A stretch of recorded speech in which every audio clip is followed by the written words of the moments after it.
Hi, we are Caroline and Levi Holt, and we're part of the family here at Holt Farms. When I think of the people that I know that I watched wear Liberty overalls growing up, hard work, determination, perseverance, just a real appreciation for their craft and what they did and for things that lasted and for things that meant something to them. That's what I saw walking around in Liberty overalls. Shop libertybibs.com for your pair today.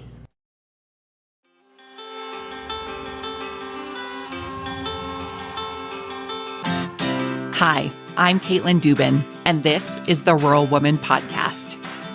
I'm a first-generation farmer who married into agriculture. Born and raised in a city, I was so unfamiliar with where my food came from, but I was determined to figure it out. Through my journey into agriculture, I saw women who were strong but humble, often taking a back seat. To me, these women were leaders who deserved a seat at the table. I created the Rural Woman Podcast to share the voices of women in an industry whose stories often went untold. The rural entrepreneurs who live and breathe their work, full of grit and pride. We come here to share our stories, to be in community with each other, to be challenged and inspired, but most importantly, to be celebrated and to be heard. We may not all live, farm, ranch, or homestead the same, but we are all connected. We are rural women, and our stories are worthy of being told.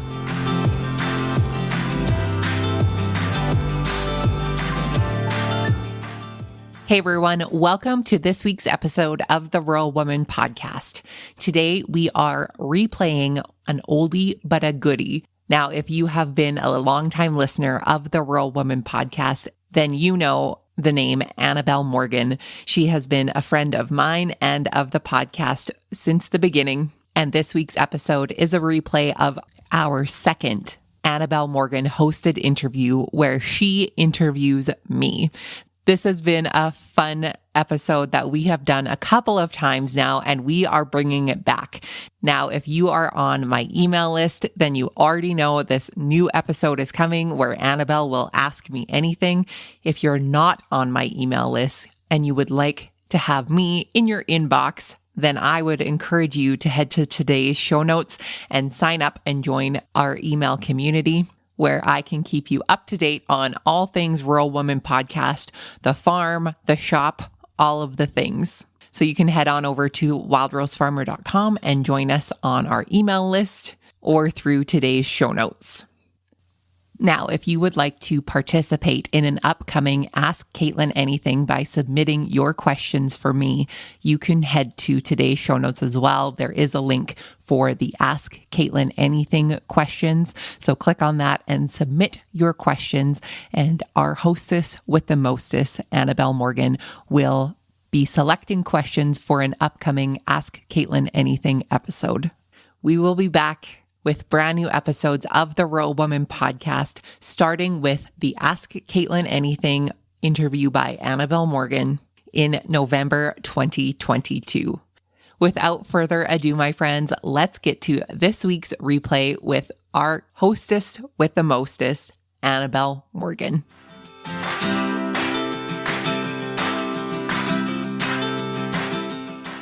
Okay, I'm ready. Okay, are you going to do an intro? Heck yeah, I'm a pro. All right, get to getting. Okay. Hello and welcome. No, just kidding. I'm kidding. Okay, I'm ready. Okay. All right.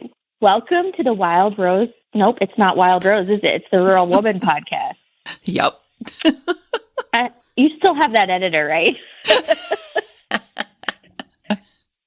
Welcome to the Rural Woman Podcast. It's Freaky Friday, and we have switched bodies. And I am the interviewer, Annabel. And Katelyn has come on to my podcast for the day, even though I don't actually have a podcast. I'm just pretending to be Katelyn. And we're going to ask you all the questions your listeners have burning questions for you this time. That intro was solid gold. Good job. Well, I guess I'm in the hot seat. I'm in the guest seat, and I'm not sure if I'm ready, but we're going to do it anyways. Well, I'm sort of disappointed because I had my own set of questions, but you probably won't allow them. So I'll do your listener questions. Well, no, you can definitely put your list of questions in there if they are appropriate. The ones that you sent me through my question box were not appropriate for the general audience. Those would be, I think they call it an OnlyFans question. So we will not be answering those. Fine. I didn't know this was a family-friendly show. Okay. For the most part, right. I think, yeah. Well, first of all, how are things in Canada today? Today, currently, the forecast is 8 degrees Celsius and cloudy here on the farm. We are supposed to be getting snow tomorrow. It's the end of October now, so it's okay to get snow. I think usually we get snow for Halloween.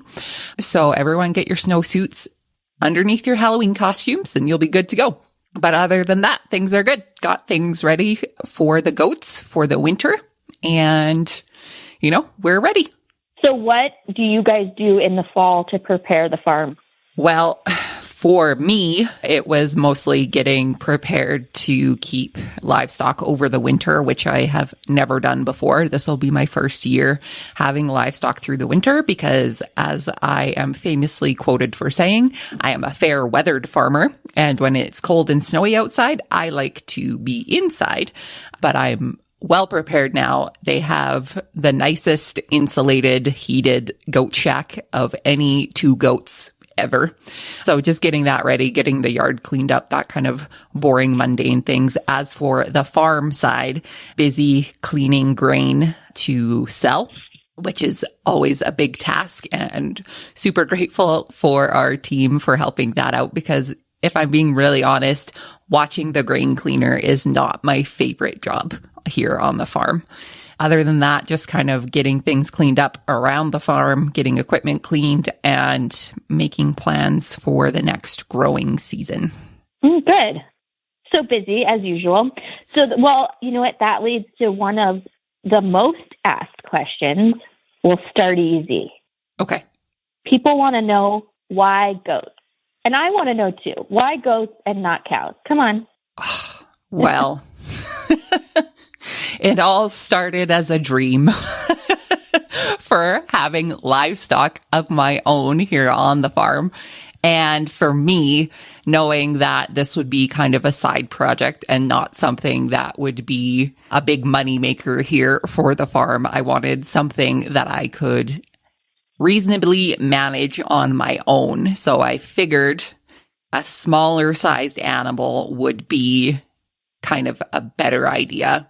And I started doing my research, and goat meat in southern Alberta is quite popular, and there are a few bigger operations that do it, but not a lot. And I just thought, why not try it? So, gosh, I think it was 2018 is the first year I got into goats, and I have only ever bought in the spring and sold in the fall.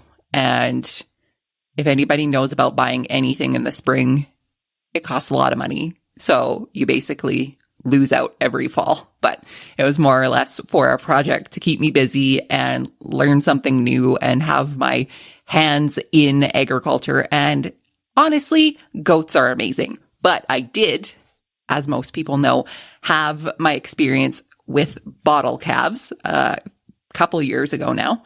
And I loved it. And it's interesting because my husband, Justin, aka Mr. Wild Rose Farmer, was chatting with my dad the other night when he was out here helping me with the fence. And we've had to build more permanent infrastructure for Kitty and Babs, my 2 boar goats, to stay over the winter. So it's more of a permanent fence. And my husband asked, he was like, do you think that she could get a couple calves in here? And I was like, does this mean that you're buying me a cow for Christmas? I was freaking out, but to be announced, he didn't look like he was going to follow through on that. So we'll see what happens. Well, I don't know what the import laws are, but I'm coming up with my bums in the back of my car. So Deal. I'll take drop them them off in your yard. Yeah. And some people might not know, but you guys have a feedlot that you own, but people lease out. And so you look at cows every day. So it kind of counts. I do. Yeah. I feel like I live in the best of both worlds. I get to look at cows, and every day when I drive past them, I say, hello, cows, and talk to them. But I don't actually have to do anything with them. So when they're being naughty, or if they're sick, or when they go for their no good, very bad day, like I don't have to be a part of that. So it is kind of the best of both worlds. Plus we get to use all of their wonderful manure on our fields. So it kind of works out. That's amazing. So, and then now a lot of people want to know, since you have 2 female goats, otherwise known as does, right? Is that what you call a goat, female? I think so. Okay. Yeah. When do you get baby goats? So the plan is for Kitty and Babs to go on a sleepover sometime in January. I am friends with another local breeder, and they have offered the services required to make baby goats.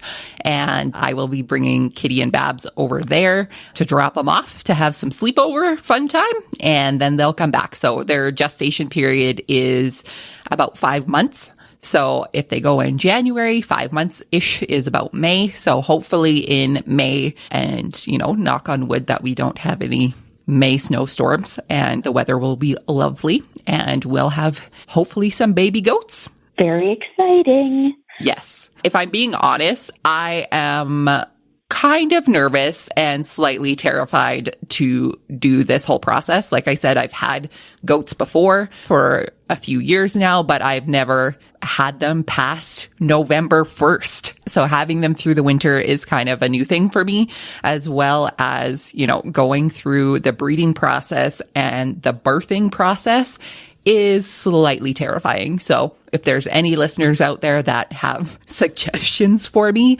I am all ears for it. Okay, well, I'm not concerned. They live in Buckingham Palace, which we'll have to think of a name that correlates with goat, but yes, they're fine. You'll be fine. And they're actually meant to live outside, Katelyn. Did you know that? You don't have to have them.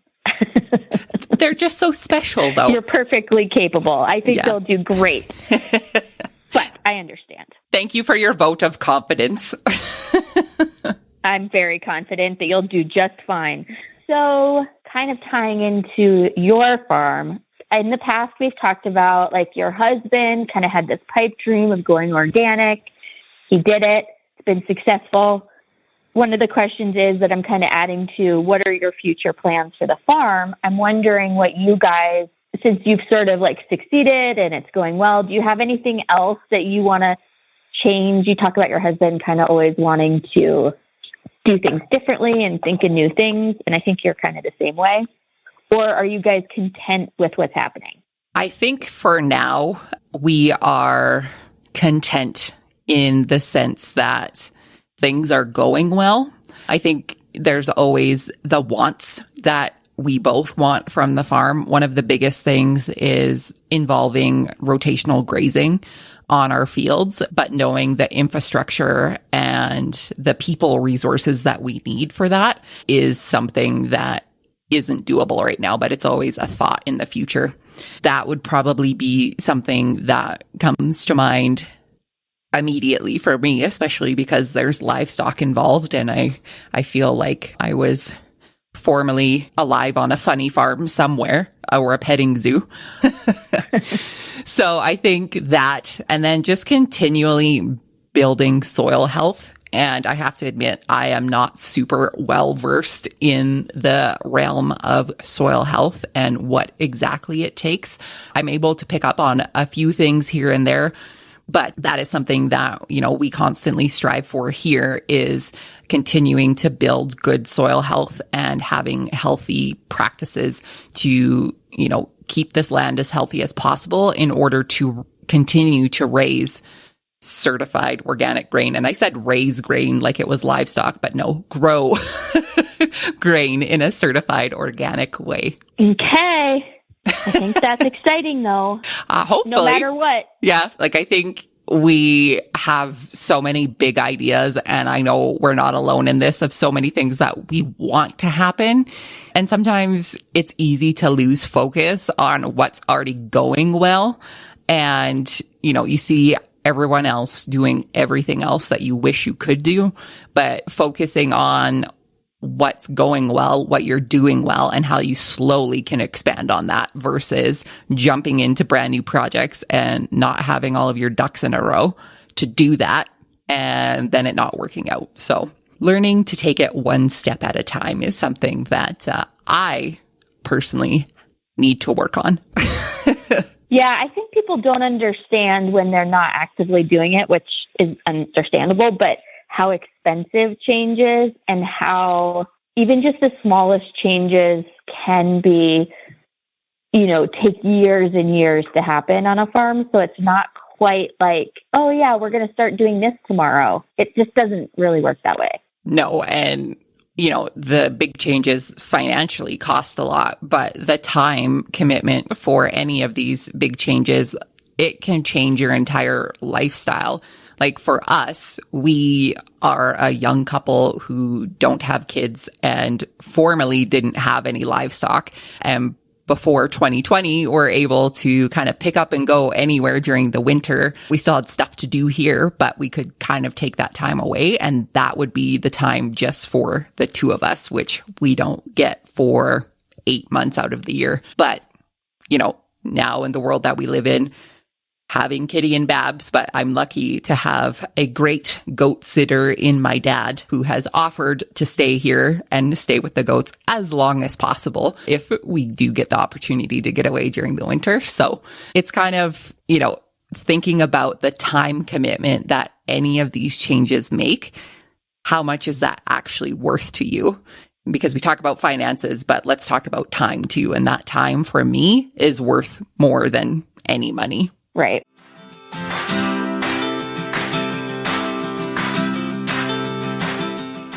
Agriculture is changing fast. With tighter regulations, higher input costs, thinner margins, and constantly evolving technology and practices, it's not easy to keep up. There have been huge advantages in our ability to access knowledge, yet we're spending more time than ever hunting for the right information. Farmers spend on average 19% of their time seeking information. The knowledge farmers need to stay ahead of the curve is out there, but that doesn't mean it's fast or easy to find. All the knowledge and expertise in the world can't help farmers keep up with changes unless they can find it fast. And getting from question to answer quickly is make or break for the future of farming. The next great revolution in agriculture is finding the right information from the right expert at the right time. And AgVisor Pro is jumpstarting that revolution. AgVisor Pro has an independent network of some of the best professionals in agriculture. Their app taps into the network in a way that gets farmers the information, services, and expertise they need faster than ever before. Meet the future of farming head on with AgVisor Pro. The AgVisor Pro app is available on iOS and Android. Head to the link in the show notes to download the AgVisor Pro app today.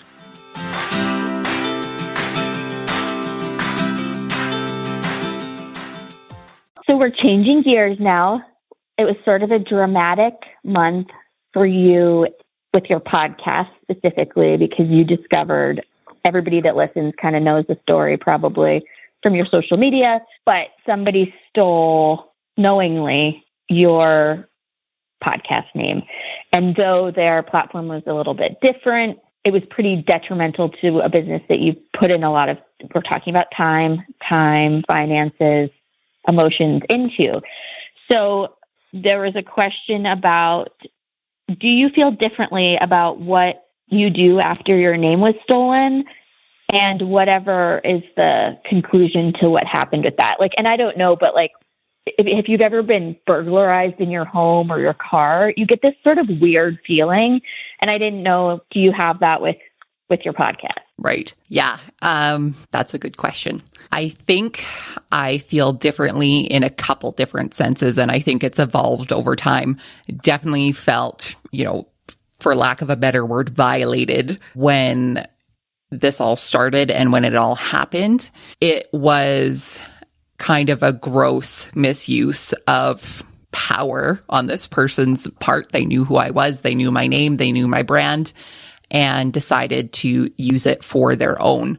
I will say the podcast name has been changed. I think there's still a few lingering things on the World Wide Web about it, but more or less there has been commitment for change, and I have seen some of that change happen. One way that I do feel differently, and something that I'm kind of committed to now improving in my own podcast and in how I do business further, is really reflect on and really associate the people that I'm talking to and the people who, I interact with online and share their stories, is viewing them as entrepreneurs, because through an interaction with the host of the other podcast, it was said that they believed that it was okay to take my name because we were talking to different audiences. They were talking to rural entrepreneurs, and I was talking to farmer women. And when I read that, I was rather confused, because to me, the women that I'm talking to and the families that they are a part of and the people that feed this wonderful world are all business people and are entrepreneurs themselves.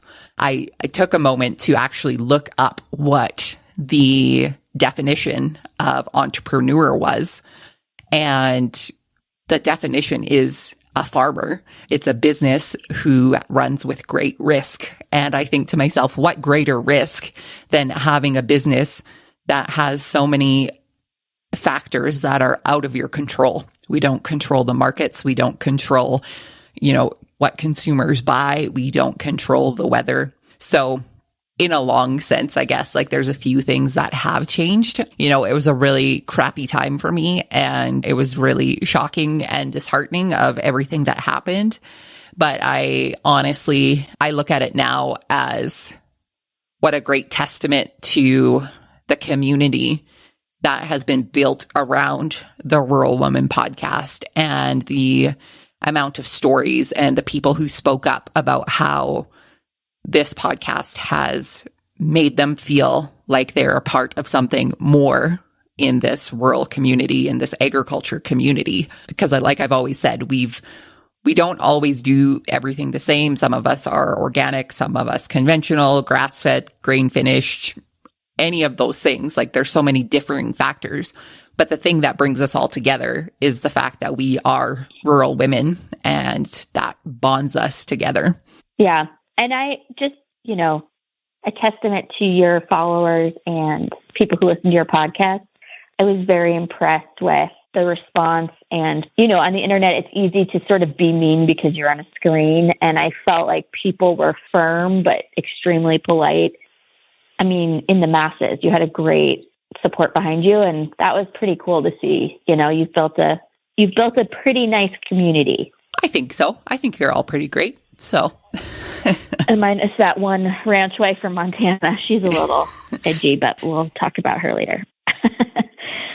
My next question is, people want to know what podcast you listen to. Oh, boy. Well, I have a few diehard podcasts that I listen to, and I might be biased because the handful of them are part of a little thing called Positively Farming Media, which is an ag media platform that my good friend Bev Ross and I started earlier this year. So the podcasts that are a part of our mastermind, those ones are always on the top of my list. Just to name a couple off the top of my head, Just Grow Something by Karen Valdez. I hope I didn't say her last name wrong, but it's a great gardening podcast. And that is something that I got more into this year, is expanding my gardening. So learning more about that, growing food on a small scale. I love my friend Bev and her two podcasts, Drink and Farm and the Joy Farmer podcast. Who else? Terry. She hosts a podcast. It's called Empaths in Ag. It's a really interesting view on a different world of agriculture and a different way of viewing it. What else? Black in the Garden with Cola Be Talkin'. She was on the podcast before and her podcast is super fun. What else? Kinda Hippie, Kinda Hood with Siri Larice. Also another good one. So yeah, lots of good farm related podcasts. Other than that, if I'm being honest, I listen to like a lot of like business type podcasts and, entrepreneurial stuff that I kind of geek out over. Well, I'm not going on a road trip with you because that sounds a way too, I like murder mysteries and I don't want to listen to business podcasts, Katelyn. That's not going to work. I don't know, Matt. It just, I like my brain when it is active and it is learning. I feel like if I was listening to a murder podcast, it might be active and learning in all of the wrong ways. Fair enough. Fair enough. So we have two more questions. So one is, well, as we wrap up the podcast conversation, is there anything you would do differently now that you know what you know? Oh, probably a few things.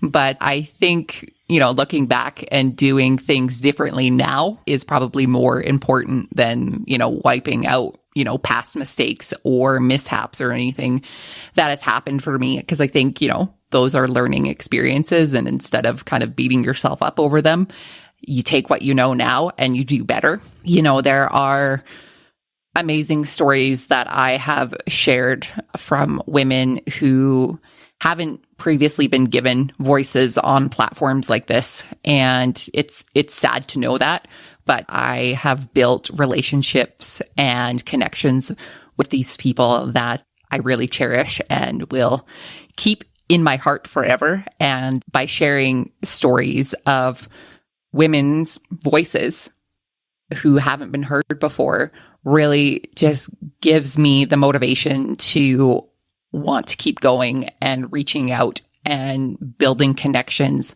with people who don't have the platforms like this and who, likely won't have platforms like this. So building those connections and relationships and giving voices is something that, I've always strived for, but am doing it hopefully in better ways now than I had done previously.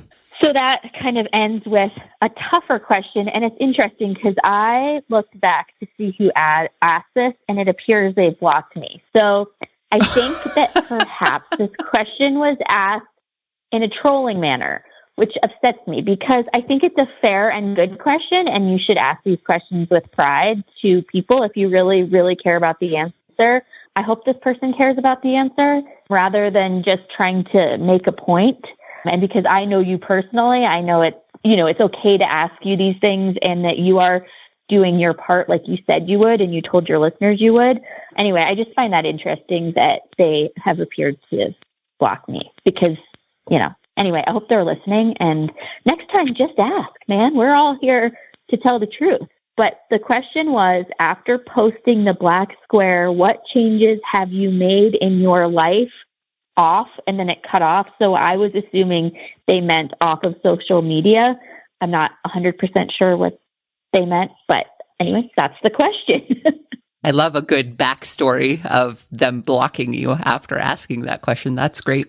Yeah, sorry, we didn't visit about that before the interview. So this is all live news, folks. That is great. No, it's good. And honestly, for the people that don't know, one thing that has really come about over the last, almost 2 years now is my stance on, how activism has changed and whether that's, agriculture or race or whatever it is. And, I preface all of this as a extremely privileged white woman. I personally didn't post just a blank black square. And I actually went back and looked just to be sure. But what I had done during that time, instead of, putting out the blanket statement that I was going to support and amplify BIPOC farmers, that I actually went and did research and looked up different podcasts and different resources and things for people to go to. And, I can't claim that I did anything perfectly, and I still don't. But what I can tell you now is what I'm doing on and off of the screen is I am building relationships with the people I said I would. And it's not for clout, and it's not for, anything else besides getting to know people and their hearts and the good things that they're doing in the world and in agriculture. So I'm continuing to build on relationships that I have with people, with humans, and I'm continuing to learn. And one thing that I think is really important and something that has been, said in many contexts around many different things, but when you know better, you do better. So living and breathing as a human in 2021, we're faced with so many different conversations and interactions, and whether that's in person or online, and really starting to question your own personal bias towards whatever it is. We all have opinions. We all have different beliefs and different faith. But to me, it's really important to continue to question myself and how I interact with people and how it might be different, and kind of put myself in other people's shoes as much as possible. And I think that's the best way that I know how to learn and continue to do things differently. So I hope the person who asked that question takes the time to listen to this podcast, and I hope that they continue to do what I'm assuming they promise to do as well, and learn from their mistakes. And we can hopefully make a little dent and a little change in the world that we live in.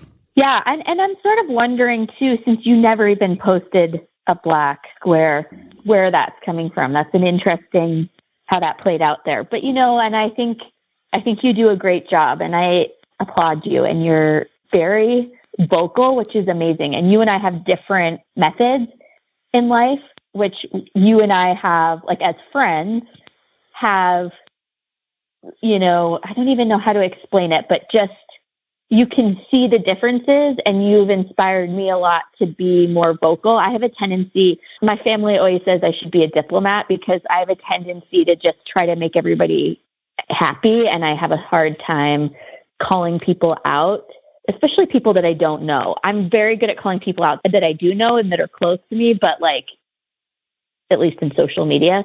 Anyway, I find the way that you handle things to be great, and I'm proud to be your friend. Thank you. And I appreciate that. I want to just leave one last note too. And it's interesting to me because anytime that I feel like people are approached with the question of, well, what are you doing? And, an armor of defense kind of goes up, and we think oh, well, we need to give them a list, or we don't owe you an explanation or any of these things.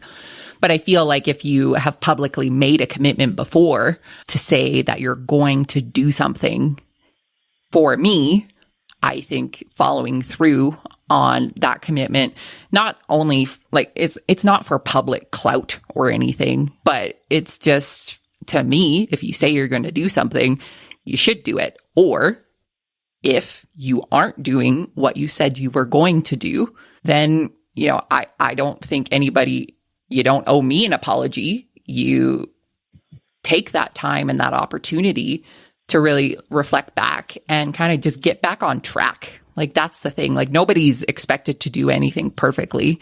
Hell, I'm not perfect at all. I just think that, I've said a bazillion times, if you said you're going to do something, follow through on it and do it, because, at the end of the day, other people might not care about these issues anymore because, it might not be in the news, but we have to think about it. There's people in our industry who live with this every single day. And just knowing that, I know I can do better. Yep.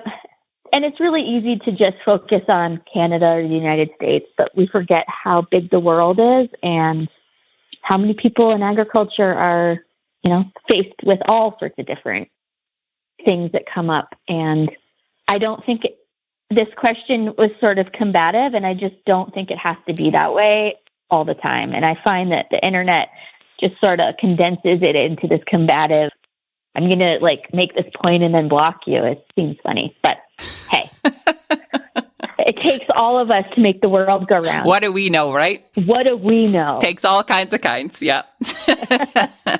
Well, you've done a great job switching roles with me. Again, I've determined that podcasting isn't for me. It is too complex. Thanks for letting me be the host. So anytime. I think we better leave this job to you. I think you do it the best. You know what? I think you did a bang up job again. We did this through the help and encouragement of the listeners of this podcast who wanted to hear from your great hosting skills once again. So, obviously you did a good job last time because we came back. But can you believe it's been 2 years since we did that podcast together? No. And there's been a pandemic, and the world's falling apart. It's crazy in the time. Right. Wow. Yeah. Well, I don't think I'll be the next Diane Sawyer, but thanks for having me. Hey, anytime. You're always welcome back. Next time I'm asking my own questions. The real, okay. OnlyFans questions. The real saucy ones.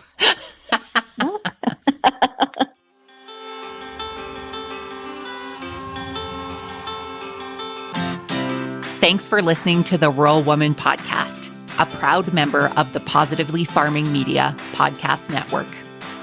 The Rural Woman Podcast is more than just a podcast. We are a community.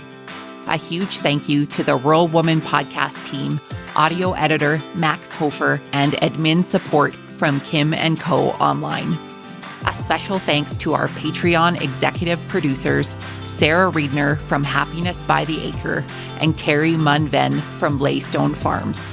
To learn how you can become a Patreon executive producer or other ways to financially support the show, head on over to wildrosefarmer.com to learn more. Be sure to hit the follow or subscribe button wherever you listen to the podcast to get the latest episodes directly on your playlist. And if you are loving the show, please be sure to leave a rating and review on Apple Podcasts or any other platform that accepts ratings and reviews. You can connect with us on social media at The Rural Woman Podcast and with me at Wild Rose Farmer. One of the best ways you can support the show is by sharing it. Send this episode to a friend or share on your social media. Let's strengthen and amplify the voices of women in agriculture together. Until next time, my friend, keep sharing your story.